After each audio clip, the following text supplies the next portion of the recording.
ചോസൻ്റെ ഇന്നത്തെ എപ്പിസോഡിലേക്ക് എല്ലാ പ്രേക്ഷകർക്കും ഹൃദ്യമായ സ്വാഗതം.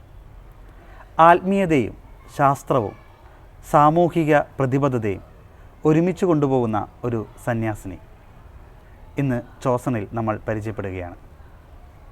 സിസ്റ്റർ തൻ്റെ ആത്മീയ ജീവിതവും ഒപ്പം തൻ്റെ കണ്ടുപിടുത്തങ്ങളും മറ്റ് വിശേഷങ്ങളുമെല്ലാം ആണ് ഇന്ന് നമ്മളോട് പങ്കുവയ്ക്കുന്നത്.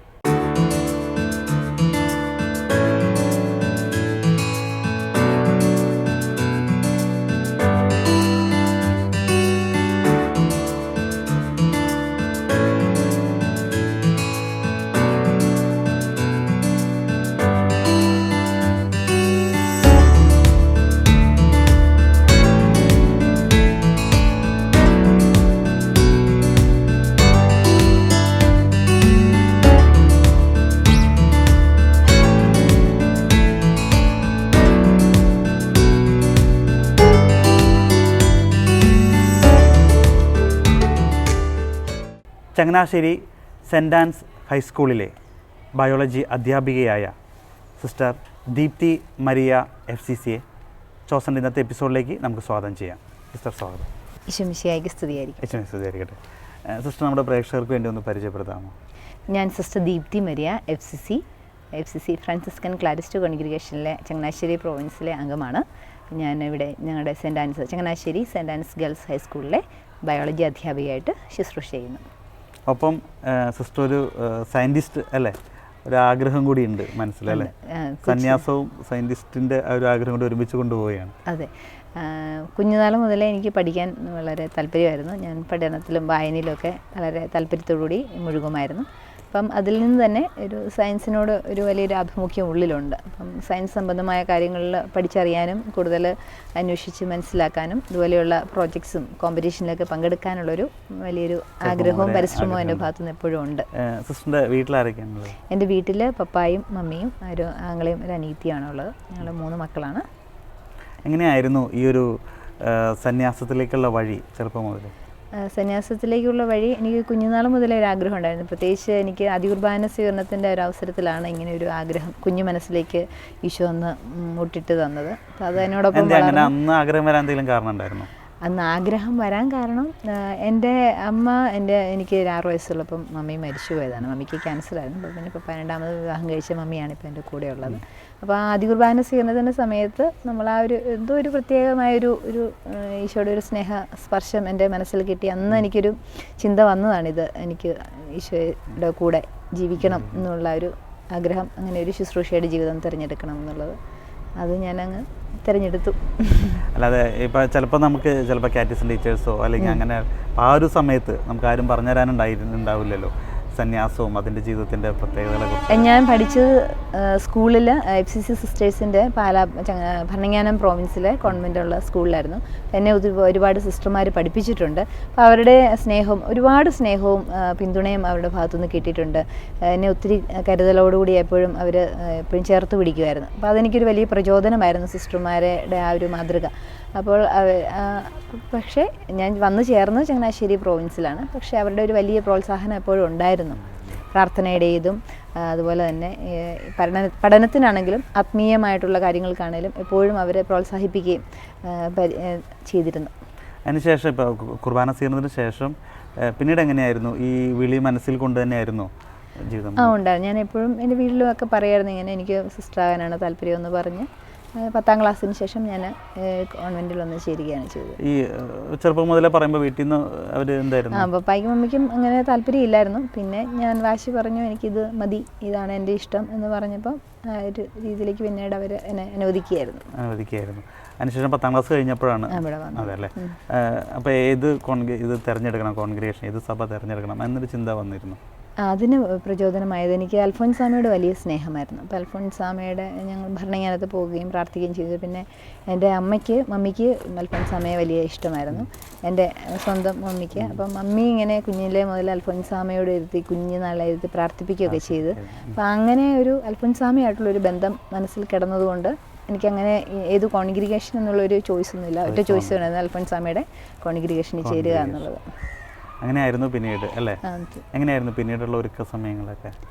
വളരെ ആത്മീയമായിട്ട് ഒരുങ്ങി സന്തോഷത്തോടെയാണ് എൻ്റെ ദൈവവിളിയിലേക്ക് ഞാൻ പ്രവേശിച്ചത്. ഇന്നും വളരെ സന്തോഷത്തോടെ ഈ ഒരു ജീവിതത്തിൻ്റെ മാധുര്യം അനുഭവിച്ചുകൊണ്ട് തന്നെ മുന്നോട്ട് പോകാനായിട്ട് ദൈവം കൃപ തരുന്നു. ഇപ്പോൾ സന്യാസത്തിലേക്ക് പോകുമ്പോൾ ഇപ്പോൾ 10ാം ക്ലാസ്സിന് മുമ്പായാലും എന്തെങ്കിലും അല്ലെങ്കിൽ വേണ്ട ഇതായിരിക്കുമോ എൻ്റെ ഉള്ളിൽ എൻ്റെ ദൈവവിളി അല്ലെങ്കിൽ മറ്റെന്തെങ്കിലും ആയിരിക്കുമോ എന്ന ചിന്തകളൊക്കെ കടന്നു വന്നിരുന്നു? അങ്ങനെ ഒരു കൺഫ്യൂഷൻ ഉണ്ടായിരുന്നില്ല. നമ്മൾ അത് നേരത്തെ മുതലേ ഞാൻ എൻ്റെ മനസ്സിലത് ഫിക്സ് ചെയ്ത് വന്നതുകൊണ്ട് എനിക്കത് തിരഞ്ഞെടുക്കുന്നതിൽ വലിയൊരു കൺഫ്യൂഷനോ അല്ലെങ്കിൽ എന്താ ചെയ്യേണ്ട അങ്ങനെ ഒരു വ്യക്തതയില്ലായ്മയൊന്നും ഫീൽ ചെയ്തിട്ടില്ലായിരുന്നു. അങ്ങനെ ഉണ്ടായിരുന്നില്ല. ഈ ഒരു ഒരുക്കത്തിൻ്റെ സമയങ്ങളിലോ ഇപ്പോൾ സിസ്റ്റർ 10ാം ക്ലാസ്സിൽ വരുന്നു, പിന്നീട് ഒരു നീണ്ട 5-6 വർഷമായിരുന്നല്ലോ. പിന്നീട് ഇവിടെ വന്നതിന് ശേഷമാണ് ഞാൻ എൻ്റെ പഠനങ്ങളും ഒക്കെ ചെയ്യുന്നത്. ഞാൻ അസംഷൻ കോളേജിലും SB കോളേജിലുമായിട്ട് എൻ്റെ ഉപരിപഠനങ്ങളെല്ലാം പൂർത്തിയാക്കിയത്. സിസ്റ്റർ ആയതിനു ശേഷമാണോ? സിസ്റ്റർ ആയതിനു ശേഷം. അതിന് മുമ്പ് സന്യാസം ഞങ്ങൾക്ക് നോവിഷ്യറ്റും മറ്റ് ഫോർമേഷൻ കാലഘട്ടമൊക്കെ ഉണ്ട്. അപ്പോൾ അത് എൻ്റേതായ നീതമായ രീതികളിൽ കാര്യങ്ങളെല്ലാം ചെയ്ത് സന്തോഷിച്ചിട്ടുണ്ട്. അതിനെക്കുറിച്ച് എങ്ങനെയാണ് ഓർക്കുന്നത്? അത് ഏറ്റവും വളരെ സന്തോഷകരമായ ഒരു അനുഭവമാണ്. ഈശോ നമ്മളെ സ്വന്തമാക്കുന്ന ആ ഒരു നിമിഷം എനിക്ക് ഒത്തിരി ദൈവത്തിൻ്റെ പരിപാലനയും സ്നേഹവും എൻ്റെ ഹൃദയത്തിൽ തൊട്ടറിഞ്ഞ് അനുഭവിക്കാൻ സാധിച്ചില്ല. എപ്പോഴും ദൈവവുമായിട്ടുള്ളൊരു ബന്ധം, വളരെ സ്നേഹത്തിൻ്റെ ഒരു ആഴത്തിലുള്ളൊരു ബന്ധം കീപ്പ് ചെയ്യാൻ സാധിച്ചിട്ടുണ്ട്. അപ്പോൾ അതിൽ തന്നെ എൻ്റെ ഏറ്റവും വലിയ ജീവിതത്തിൽ ഏറ്റവും വലിയ സൗഭാഗ്യമായിട്ട് ഞാനതിനെ കാണുകയാണ്. ഈശോടൊത്തുള്ളൊരു ജീവിതം, ഈശോടൊപ്പം ആയിരിക്കുന്നൊരു ജീവിതം, ഈശോയുടെ മക്കൾക്ക് വേണ്ടി ഈശോയോട് ചേർന്ന് ജീവിക്കാനും പ്രവർത്തിക്കാനും സാധിക്കാനുള്ള ഒരു വലിയൊരു വേദിയാണ് എനിക്ക് ഈ സന്യാസ ജീവിതത്തിൻ്റെ ഒരു തെരഞ്ഞെടുപ്പിലൂടെയും എൻ്റെ വ്രതവാഗ്ദാനത്തിലൂടെയും എനിക്ക് ലഭ്യമായത്.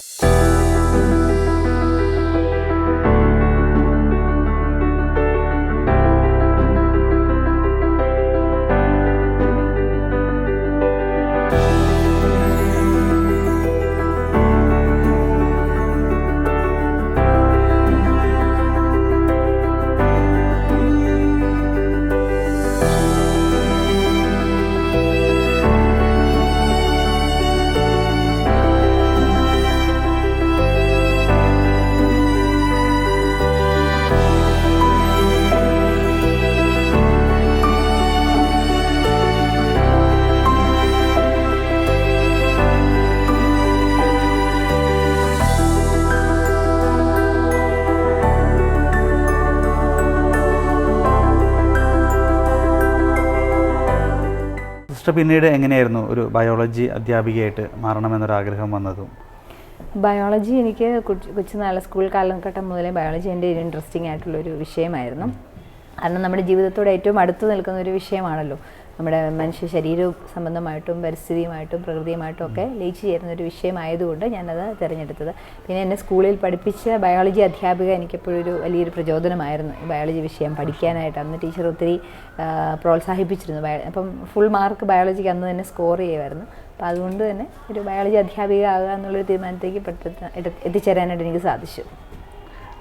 അതിനുശേഷം ഇപ്പോൾ ഒരു സയൻറ്റിസ്റ്റ് എന്ന രീതിയിലേക്കൊരു പോയിക്കൊണ്ടിരിക്കുകയാണ് പലപ്പോഴും. എങ്ങനെയാണ് അതിനകത്തേക്കും കൂടി വന്നത്? സയൻറ്റിസ്റ്റ് എന്ന് പറയുന്നത് ഒത്തിരിയും ഇനി യാത്ര ചെയ്ത് എത്തിച്ചേരേണ്ട ഒരു തലമാണ്. ഞാൻ എങ്ങും ആയിട്ടൊന്നുമില്ല. പക്ഷേ ഉള്ളിലൊരു ആഗ്രഹമുണ്ട്, സയൻസിനോടുള്ളൊരു താല്പര്യം. സയൻസും നമ്മുടെ സന്യാസവും എല്ലാം ഒന്നിച്ചു കൊണ്ടുപോകേണ്ട ഒരു യാഥാർത്ഥ്യമായിട്ടാണ് ഞാൻ എൻ്റെ മനസ്സിലിത് ഫീൽ ചെയ്യുക. അപ്പോൾ അതിലേക്കൊരു ജേർണിയുടെ ഭാഗമാണ് ഇതൊക്കെ, ഈ പഠനവും മറ്റ് കണ്ടെത്തലുകളിലേക്കൊക്കെ മുന്നോട്ട് കൊണ്ടുപോകുന്നത്.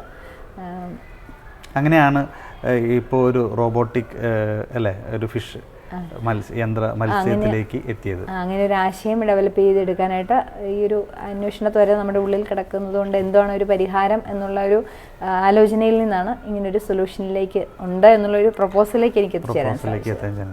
ഇതിന് ഇപ്പോൾ സിസ്റ്റർ ഒരു സന്യാസിനിയാണ്. അപ്പോൾ അതിൻ്റേതായ കുറച്ച് ചട്ടക്കൂടുകളൊക്കെ ഉണ്ട്. അപ്പോൾ അതിൻ്റെ ഇടയ്ക്ക് എങ്ങനെയാണ് ഈ റിസർച്ചും കാര്യങ്ങളൊക്കെ ആയിട്ട് മുന്നോട്ട് പോകാൻ പറ്റിയത്?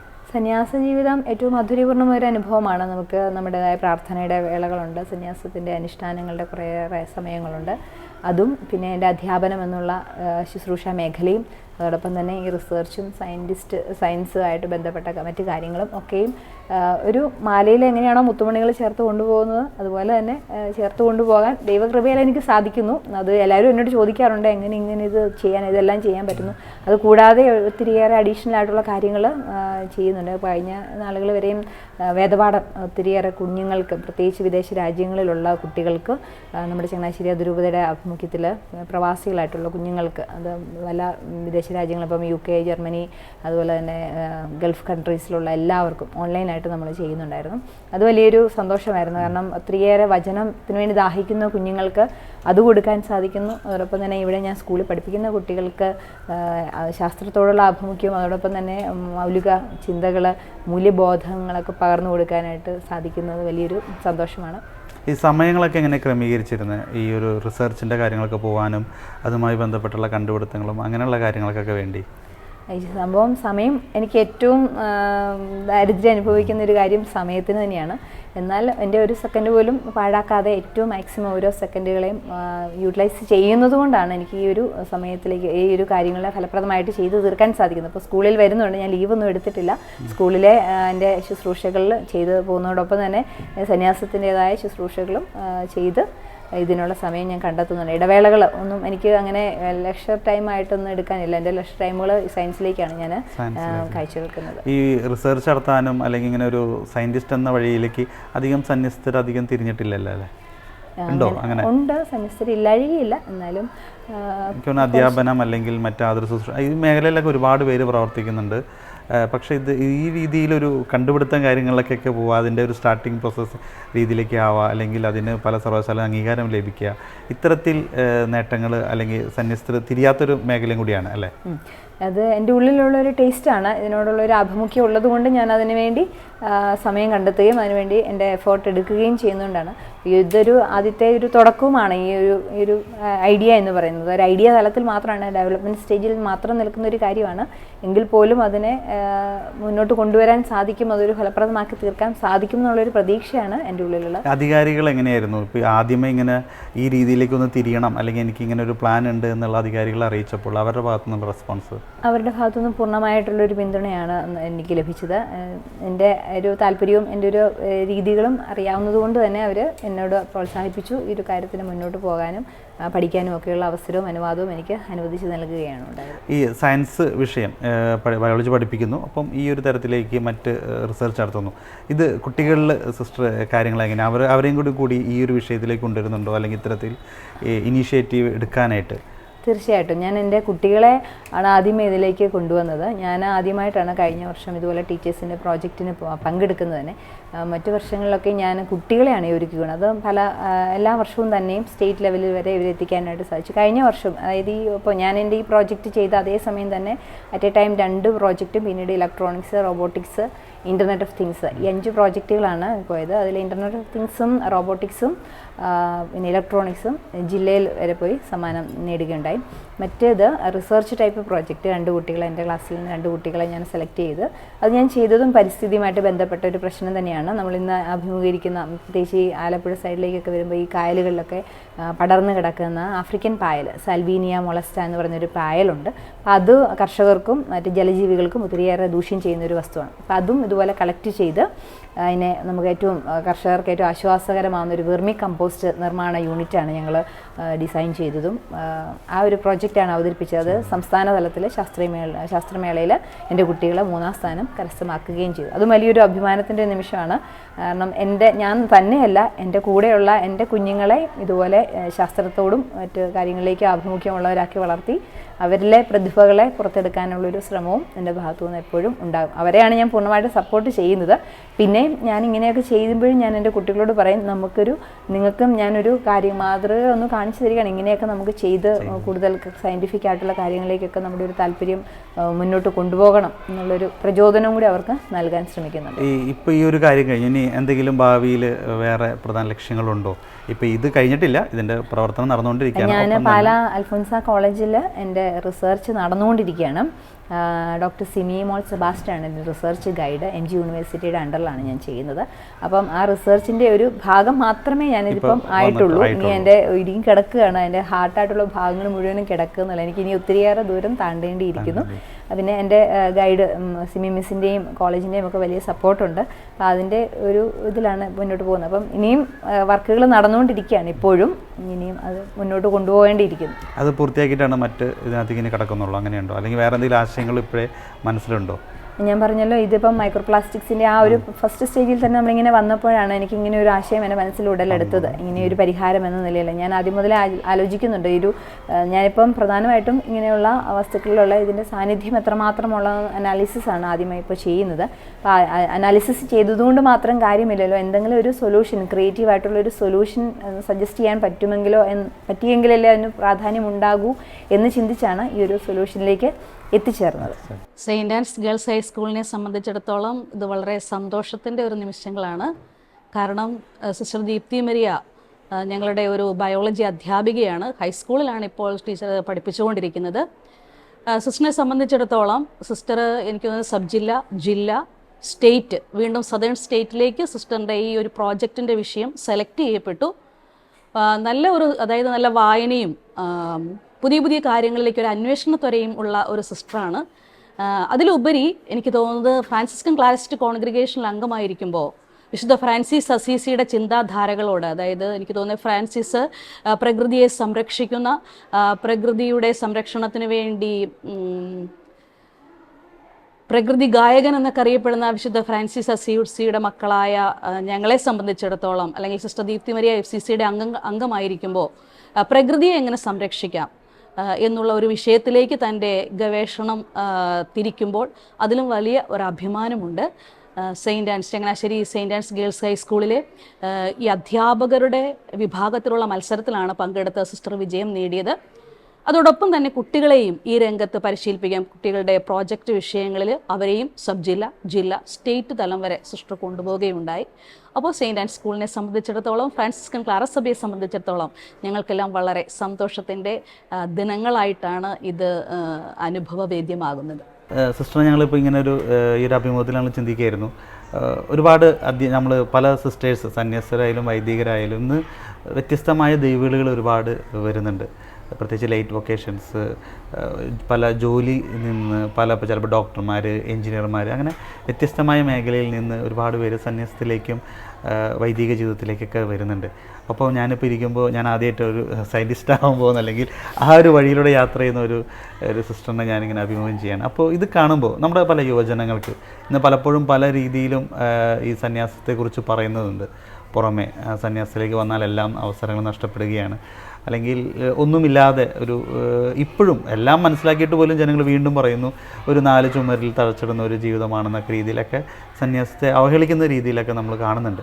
അപ്പോൾ അങ്ങനെ ഉള്ളവരോടൊക്കെ ഇപ്പോൾ ഈ ഒരു സിസ്റ്റർ പലപ്പോഴും യൂത്ത് അതുകൊണ്ട് പലപ്പോഴും പേടിക്കുന്നുണ്ടാവാം, സന്യാസത്തിലേക്ക് പോകാൻ ആഗ്രഹം ഉണ്ടാവാം. പക്ഷേ പലപ്പോഴും ഇത്തരത്തിൽ സമൂഹ മാധ്യമങ്ങളുടെ വരുന്ന അധിക്ഷേപങ്ങൾ കൊണ്ട് പലപ്പോഴും വരാൻ പേടിക്കുന്നുണ്ടാവും. അപ്പം അങ്ങനെയുള്ള പല ആഗ്രഹിക്കുന്ന യുവജനങ്ങൾക്ക് സിസ്റ്ററിന് പറയാൻ എന്താണുള്ളത്? യുവജനങ്ങൾ അങ്ങനെ ആഗ്രഹിക്കുന്ന ഒരുപാട് പേരെ നമുക്കറിയാം. യുവജനങ്ങളോടും മറ്റ് എല്ലാവരോടും, പൊതുസമൂഹത്തോടും എനിക്ക് പറയാനുള്ളൊരു കാര്യം, ഇതൊരു ദൈവവിളിയാണ്. നമുക്കറിയാവുന്നതുപോലെ വിവാഹ ജീവിതം ഒരു ദൈവവിളിയാണ്, സന്യസ്ത ജീവിതം ഒരു ദൈവവിളിയാണ്, അതുപോലെ തന്നെ ഏകസ്ഥ ജീവിതങ്ങളുമുണ്ട്. ഇന്നത്തെ ഒരു തലമുറയിൽ പ്രത്യേകിച്ച് യുവാക്കന്മാരോടൊക്കെ ഞാൻ അടുത്തിടപഴകുന്നുണ്ട്, അവർക്ക് ക്ലാസ്സുകൾ എടുത്ത് കൊടുക്കാൻ പോകുന്നുണ്ട്. അവിടെയൊക്കെ ചെല്ലുമ്പോൾ അവരോട് സംസാരിക്കുമ്പോൾ അവർ പറയുന്നത് അവർക്ക് ഇനിയിപ്പോൾ സിംഗിളായിട്ടൊരു ലൈഫ്, അതാണ് ഇപ്പം ഒരു ട്രെൻഡ്. വിവാഹവും അല്ലെങ്കിൽ ഇതുപോലെയുള്ളൊരു ജീവിതം, സന്യസ്ത ജീവിതമൊന്നും അത്രമേൽ ആകർഷകമായിട്ട് തോന്നുന്നില്ല. അപ്പോൾ അങ്ങനെയുള്ളവരോട് എനിക്ക് പറയാൻ ഇപ്പം അവർ പറയുന്നത് വിവാഹ ജീവിതത്തിൻ്റെതായ കുറേയേറെ ഡ്രോബാക്സ് പറയുന്നുണ്ട്, സന്യസ്ത ജീവിതത്തിൻ്റെ കുറേ, അപ്പം ഫ്രീ ആയിട്ട് ജീവിച്ചു പോകാമല്ലോ. പക്ഷെ അതല്ല, നമ്മളെ ദൈവം ഈ ഭൂമിയിലേക്ക് അയച്ചപ്പോൾ നമ്മളെ ഓരോരുത്തരെയും കുറിച്ച് ദൈവത്തിൻ്റെ ഒരു പ്ലാനും പദ്ധതിയുണ്ട്. അത് ഏതാണോ ദൈവവിളി നമ്മളെ തിരഞ്ഞെടുക്കേണ്ടത് അത് നമ്മുടെ ഉള്ളിൽ ദൈവം തോന്നിപ്പിക്കും. എൻ്റെ ഒരു അനുഭവത്തിൽ ഞാൻ 8ാം ക്ലാസ് മുതൽ 8ാം ക്ലാസ് ആയപ്പോൾ മുതൽ ഞാൻ ഇങ്ങനെ പറയുമെങ്കിൽ എൻ്റെ മമ്മി എന്നോട് പറയായിരുന്നു, നീ തിരഞ്ഞെടുക്കേണ്ട ദൈവവിളി ഏതാണെന്ന് വെളിപ്പെടുത്തി തരണമെന്ന് എല്ലാ ദിവസവും ഈശോയോട് പ്രാർത്ഥിക്കണം. ഞാൻ അതുമുതൽ 10ാം ക്ലാസ് ഞാൻ കോൺവെൻറ്റിൽ ചേരുന്നത് വരെയുള്ള ദിവസങ്ങൾ എല്ലാ ദിവസവും മുടങ്ങാതെ ചെയ്തൊരു കാര്യമാണ്, എൻ്റെ ഈശോയെ ഞാൻ തിരഞ്ഞെടുക്കേണ്ട ദൈവവിളി ഏതാണെന്ന് എനിക്ക് വെളിപ്പെടുത്തി തരണമെന്ന്. ആ ഒരു പ്രാർത്ഥനയുടെ ഒരു ഫലമായിട്ട് എനിക്ക് എൻ്റെ ജീവിതാവസ്ഥ തിരഞ്ഞെടുക്കാനായിട്ട് യാതൊരു ബുദ്ധിമുട്ടും തോന്നിയില്ല. പിന്നെ കുടുംബജീവിതത്തിലേക്ക് പറയുമ്പോൾ അതൊരു ദൈവവിളിയാണ്. അപ്പോൾ ഇന്ന് കുട്ടികൾ വിവാഹ ജീവിതത്തിലേക്ക് കടന്നു വരാൻ പഠിക്കുന്നുണ്ട്, അതിൻ്റെ ബുദ്ധിമുട്ട്. അപ്പോൾ ഇപ്പം ഞാൻ സന്യസ്ത ജീവിതത്തിലായിരിക്കുമ്പം അതിൻ്റേതായ ഒരുപാട് നന്മകളും സൗന്ദര്യവും ഉണ്ട്, അതിൻ്റേതായ കുറച്ച് ഇടുങ്ങിയ ചില വശങ്ങളും ഉണ്ട്. മീൻസ് ഏതൊരു ജീവിതാവസ്ഥയ്ക്കും അതിൻ്റേതായ പോസിറ്റീവ്സും നെഗറ്റീവ്സും ഉണ്ട്. അങ്ങനെ അതിനെ നമ്മൾ മനസ്സിലാക്കുന്നുള്ളൂ. അപ്പം അതുകൊണ്ട് തന്നെ ഈ ഒരു ജീവിതം 4 ചുമരുകൾക്കിടയിൽ മാത്രം ഒതുങ്ങപ്പെടുന്ന ഒന്നല്ല, അത് വിശാലമാണ്. കാരണം ദൈവത്തോട് ചേർന്നുള്ളൊരു ജീവിതമാകുമ്പം ദൈവത്തിൻ്റെ സ്നേഹം സാർവത്രികമായിരിക്കുന്നത് പോലെ തന്നെ നമ്മുടെ ഹൃദയവും സാർവത്രികമായിട്ടുള്ളൊരു സ്നേഹത്താൽ നിറയപ്പെടുകയും എല്ലാ ജീവികളെയും മനുഷ്യ വ്യക്തികളെയും എല്ലാവരെയും സർവ്വജീവജാലങ്ങളെയും നമുക്ക് ഒരു ഒരുമയോടെ സ്നേഹത്തോടെ കണ്ട് അവരോടുള്ളൊരു വാത്സല്യവും സ്നേഹവും മനസ്സിൽ സൂക്ഷിച്ചുകൊണ്ട് തന്നെ പോകാൻ ഒരു സ്വാതന്ത്ര്യത്തിൻ്റെ ഒരു ജീവിതമാണിത്. നമുക്ക് ഏറെ നമ്മുടെ ഉള്ളിലുള്ള കഴിവുകൾ, ദൈവം നമുക്ക് നൽകിയിരിക്കുന്ന താലന്തുകൾ, അത് നമ്മുടെ ഒരു തീരുമാനമാണ്. അത് എന്തുമാത്രം നമ്മളെടുത്ത് അതിനുവേണ്ടി എഫേർട്ട് എടുക്കുക, നമ്മൾ എത്രമാത്രം പരിശ്രമിക്കുന്നു അത്രമാത്രം നമുക്ക് അതിൻ്റെ റിസൾട്ടും ലഭിക്കും. നമ്മളൊരു സ്റ്റെപ്പ് മുൻപോട്ട് വെക്കുമ്പം ഈശോ നമ്മുടെ കൂടെ വന്ന് നമ്മൾക്ക് വേണ്ടി ഒരു 10 സ്റ്റെപ്പ് ഈശോ കയറുകയാണ്.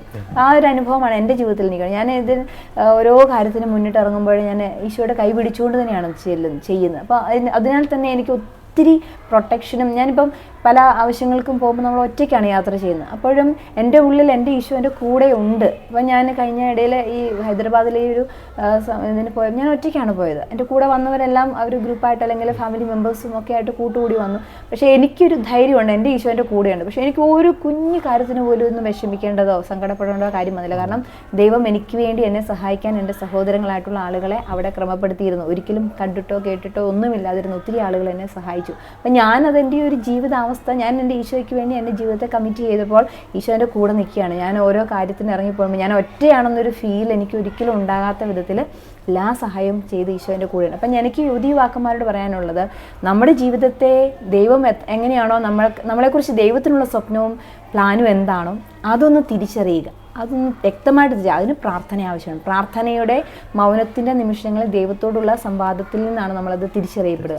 അങ്ങനെ ഒരു തിരിച്ചറിവ് കിട്ടിക്കഴിയുമ്പോൾ അത് തിരഞ്ഞെടുക്കാനുള്ള ഒരു ആത്മധൈര്യം നമ്മൾ ഡെവലപ്പ് ചെയ്യണം. അത് പരിശുദ്ധാത്മാവാണ് നമുക്ക് നൽകുന്നത്. നമ്മളൊരു ജീവിതാവസ്ഥ തിരഞ്ഞെടുക്കാനായിട്ട് നമ്മളെ പ്രചോദിപ്പിക്കുന്നതും നമുക്ക് കരുത്ത് പകരുന്നതും പരിശുദ്ധാത്മാവാണ്. അതിൽ സഹനങ്ങളുണ്ടാകാം, ചിലപ്പോൾ നമുക്ക് ബുദ്ധിമുട്ടാകുന്ന കാര്യങ്ങളുണ്ടാകാം, അത് അതിൻ്റെ ഭാഗമാണ്. ജീവിതം എന്ന് പറയുന്നതിനകത്ത് എല്ലാ കാര്യങ്ങളും മിക്സ് ചെയ്താണല്ലോ വരുന്നത്. അപ്പോൾ ആ ഒരു ധൈര്യത്തോടുകൂടി പരിശുദ്ധാത്മാവിൻ്റെ കൃപയിൽ ആശ്രയിച്ചുകൊണ്ട് സന്യാസ ജീവിതമെങ്കിൽ സന്യസ്ത ജീവിതം, കുടുംബജീവിതമാണെങ്കിൽ അത് ഓരോ ജീവിതത്തിലും ദൈവം എന്താണോ നമുക്ക് വേണ്ടി വിഭാവനം ചെയ്തിരിക്കുന്നത് അത് ഏറ്റെടുക്കാനുള്ളൊരു മനസ്സുണ്ടാവണം.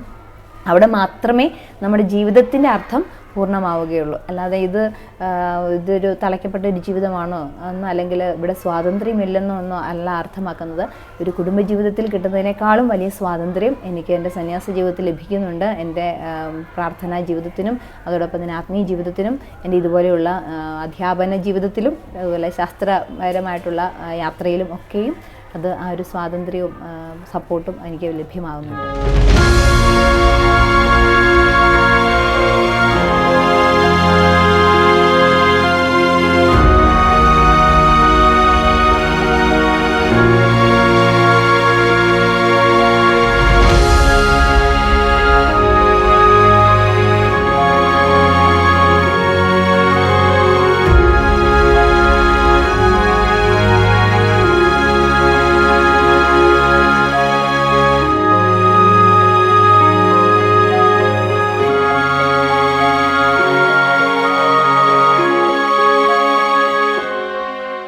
സിസ്റ്റർ, ഈ പ്രകൃതിയോടുള്ള സ്നേഹം അതെങ്ങനെയാണ് വന്നിട്ട്? പ്രകൃതിയോടുള്ള സ്നേഹം എനിക്ക് പ്രകൃതി നമുക്ക് ഇത്രയും മനോഹരമായൊരു ലോകം ദൈവം നമുക്ക് സമ്മാനിച്ചൊരു ദേവാലയമാണ് നമ്മുടെ ഈ പ്രകൃതി എന്ന് പറയുന്നത്. എല്ലാ നമ്മളെ ഫ്രാൻസിസ് അസീസി പറയും ഓരോ പുല്ലിലും പൂവിലും തൂണിലും തുരുമ്പിലും ദൈവത്തിൻ്റെ സാന്നിധ്യം ഉണ്ടെന്ന്. അപ്പോൾ ആ ഒരു പ്രകൃതിയെ നമുക്ക് എൻ്റെ ഒരു തലമുറയിൽപ്പെട്ടവർക്ക് അതിൻ്റെ ഒരു ഭംഗിയോടുകൂടി അതിൻ്റെ എല്ലാം ശുദ്ധതയോടുകൂടി അനുഭവിച്ചറിയാൻ സാധിച്ചു. അപ്പോൾ അതിന് നമ്മൾ അടുത്തൊരു തലമുറയ്ക്ക് വേണ്ടി അതിനെ കാത്തു സൂക്ഷിക്കുക എന്നുള്ളൊരു ചിന്ത എൻ്റെ മനസ്സിൽ കിടക്കുന്നത് കൊണ്ട് തന്നെ പ്രകൃതിയോട് എനിക്ക് സ്നേഹമാണ്. അപ്പം അതിനെ ഒരു തരത്തിലും മലിനമാക്കാതിരിക്കാനുള്ളൊരു ആഗ്രഹം മനസ്സിലുണ്ട്. അപ്പോൾ ഞാൻ പ്രകൃതിയിലെ ഓരോ സീനറികളും ഒത്തിരിയേറെ ആസ്വദിക്കുന്ന യാത്രകൾ പോകുമ്പോഴൊക്കെ ഒത്തിരിയേറെ ഇഷ്ടപ്പെടുന്ന ഒരു വ്യക്തിയാണ്. അപ്പോൾ അതെല്ലാം ഈ മനോഹാരിതയെ തന്നെ എപ്പോഴും തുടരണമെന്ന് ആഗ്രഹിക്കുന്നതുകൊണ്ടാണ് ഈ ഒരു ടോപ്പിക്കിലേക്ക് പോലും ഞാൻ കടന്നു വരാനായിട്ട് ഇടയായത്. ഈ ഫ്രാൻസിസ് അസീസി ആയാലും ഈ പ്രകൃതിയെ സ്നേഹിച്ചുകൊണ്ട് അല്ലേ ഒരു പ്രാർത്ഥന അല്ലേ, അങ്ങനെ ഇതല്ലേ പ്രകൃതിയെ സ്നേഹിച്ചുകൊണ്ട് തന്നെയുള്ള ഫ്രാൻസിസ് അസീസിയുടെ ഒരു വലിയൊരു പ്രാർത്ഥനയുണ്ട്, സൂര്യകീർത്തനം എന്ന് പറയുന്നത്. പ്രകൃതിയിലെ ഓരോന്നിനെയും പുല്ലിനെയും പൂവിനെയും സൂര്യനെയും ചന്ദ്രനെയും ജലത്തെ അഗ്നിയെ വായുവിനെ ഇങ്ങനെയെല്ലാം സഹോദരങ്ങളായിട്ട് കണ്ടുകൊണ്ട് ഒരു വലിയൊരു കൺസെപ്റ്റാണത്. ഓരോ പ്രപഞ്ചത്തിലെ ഓരോ ചരാചരങ്ങളെയും സ്വന്തം സഹോദരനെ സഹോദരിയായിട്ട് കണ്ടുകൊണ്ട് ബ്രദർ മൂൺ സിസ്റ്റർ സൺ അങ്ങനെ ഒരു സൂര്യനെയും ചന്ദ്രനെയൊക്കെ സഹോദരന്മാരായിട്ട് കണ്ട് അത്രയും വലിയൊരു ആത്മീയ ബോധമുള്ളൊരു മനുഷ്യനെ, വിശുദ്ധനെ അനുഗമിക്കുന്ന ഒരു വ്യക്തിയാണ്. അപ്പോൾ ആ ഒരു ചിന്ത എൻ്റെ ഹൃദയത്തിലുണ്ട്. അതാണ് ഈ പരിസ്ഥിതി സംരക്ഷണത്തിൻ്റെ ഒരു മേഖലയിലേക്ക് എൻ്റെ അന്വേഷണങ്ങളെയും ഞാൻ വ്യാപിപ്പിക്കാനിടയാക്കിയത്. എനിക്ക് തോന്നുന്നത് ഇപ്പോൾ ഈ വർഷം നമ്മൾ ഫ്രാൻസിസ് അസീസിയുടെ വർഷമായിട്ട് നമ്മൾ സഭ പ്രത്യേകം ആചരിക്കുന്ന ഒരു സമയം കൂടിയാണ്.